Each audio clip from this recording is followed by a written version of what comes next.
Yeah, again, for those who are, it's from my book of sci-fi shorts called Neurotech. I'm going to read a story called Self-Googled.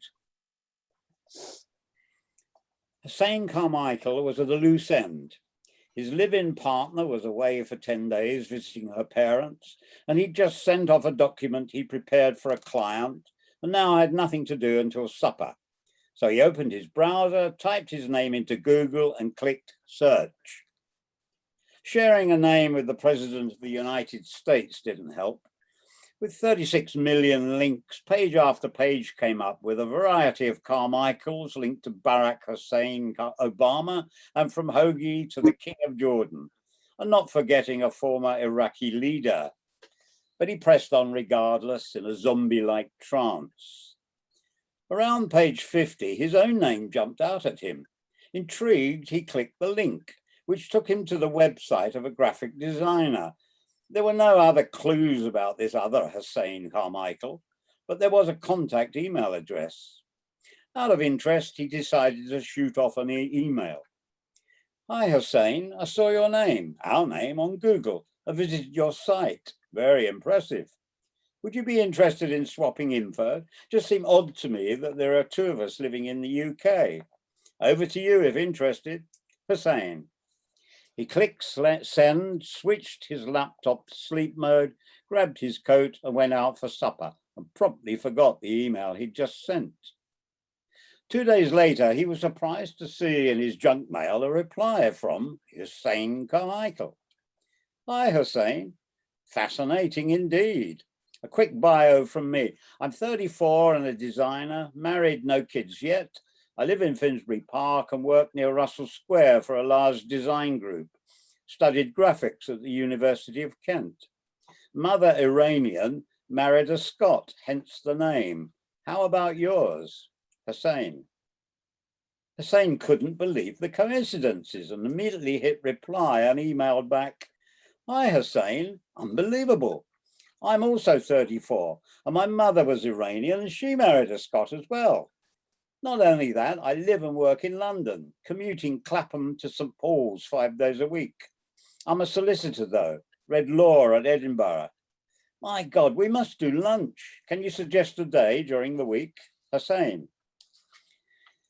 A couple of days later, Hussein, the solicitor, was standing outside the Costa close to Holborn Underground Station, waiting for Hussein, the designer. They'd agreed to meet around 1 p.m. It was a fine day and Hussein had opted to wait outside. He realized they hadn't described themselves to each other. It seemed too theatrical somehow. So apart from a 34-year-old male, he had no idea who he was looking for. Around 1:30, he began to feel irritated.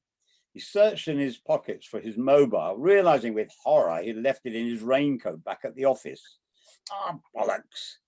He walked into Costa again, shiftily scanning the lunchtime throng, but saw no lone male. Everyone seemed to be engaged in conversation with a partner or in a group. As 2 o'clock approached, he decided to call it a day and return to work in a very bad mood. Arriving back, he collected his mobile. 3 new messages, it announced. Message timed at 1:26. I'm here. Where are you, Hussein? Message timed at 1:42. Still waiting. Message timed at 2:02. Sorry, gotta go. I'll email. H. Hussein shook his head in disbelief. How the hell can 2 so-called professionals cock up a simple meeting, he wondered to himself. Hi, Hussein, he typed that evening back home. Sorry about that. I was there, but I'd stupidly left my mobile at the office. Are you still up for a meet?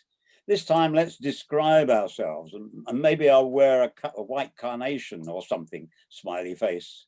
I'm really, really sorry. Suggest another date and this time I'll bring my mobile. Hussein. Within half an hour, he had his reply. Hi, Hussein. Yeah, weird. How did we miss one another? I'd still like to meet, maybe tomorrow, same time, same place, or the day after. You choose and send me a description or something. Hussein.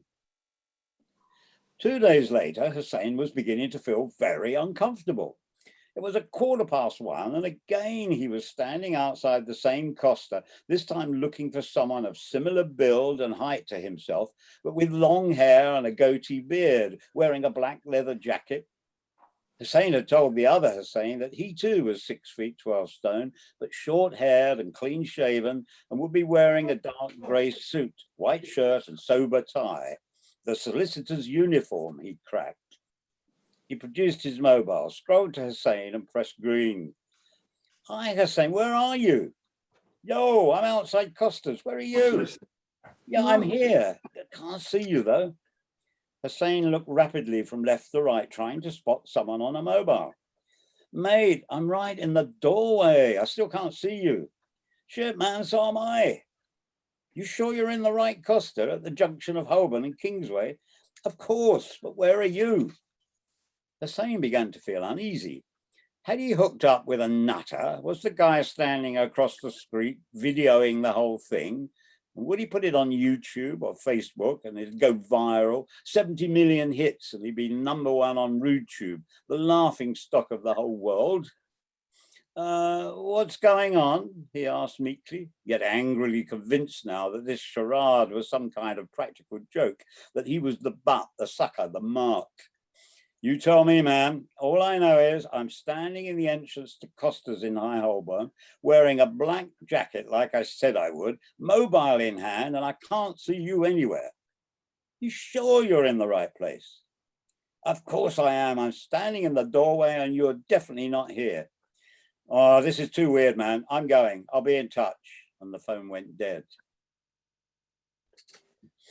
After making welcome home love, Hussein and his girlfriend lay in bed watching TV. Anything interesting happen while I was away? Marie asked, snuggling up, laying her head on his shoulder. Funny you should ask that. And Hussein told her the whole story to date, including the fact the two Husseins had made no further contact. Strange. We got to get to the bottom of this. Tell you what, why don't we get in touch and arrange to meet him and his wife at the weekend, Marie suggested. We've got nothing planned and it could be interesting. Sunday lunchtime. Emails had been sent, phone calls made, and arrangements set for a get-together at the Spaniards Inn, Hampstead. Great, so we'll meet around 1 outside if it's fine, or in the saloon bar if wet.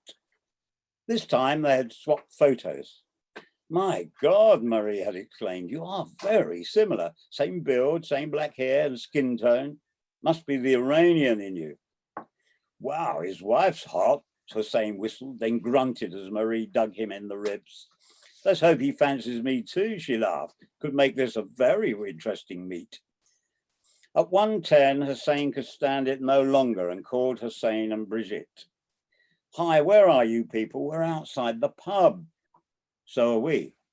Hussein went pale and turned to Marie, close to tears and shaking with an admix of rage and fear. It's happening again. Give me the phone. Hi, Hussein. This is Marie. We can't see you or Bridget anywhere. From the entrance here, we can see down Spaniards End, and there's only the one way in from the car park. So where are you? Hi, Marie. Nice to meet you. We came by taxi. We were dropped off about 5 minutes ago. We're standing outside by the main entrance. Where are you guys? My God, Marie whispered to Hussein, hand over the mouthpiece. He even sounds like you. Then back to the other Hussein. We're here, Spaniards Inn. You definitely got the right one. Sure, big white building, very old, Spaniards Inn, off Spaniards Road, Hampstead, London. Yeah, that's the place. Let's all go into the bar. Well, we're here, still can't see you, and it's not that busy. Hey, I've got an idea. Take a photo of yourselves with the bartender and send it me on my mobile, and we'll do the same thing. Jesus, different bartenders, but everything else looks identical. Is that a Sunday paper on the table? What's the date? Sunday, 7th of August, 2015. Yeah, the same. What's the headline? Obama to send troops into Libya. What's Obama? You know, Barack Obama. Who? President of the US. But Donald Trump's president. Oh my God. Over the next 10 years, the Carmichaels kept in touch. It had taken them a while to slip into an easy, trusting friendship entirely conducted over the internet. They'd agreed that secrecy was essential. No one should know about this crossover time warp link into a parallel universe, they assumed. Neither pair wanted their lives disrupted or to become scientific and media guinea pigs. And they surmised if it was happening to others, they too had decided to keep it to themselves. They eventually worked out that the two Husseins were, in a sense, the same person.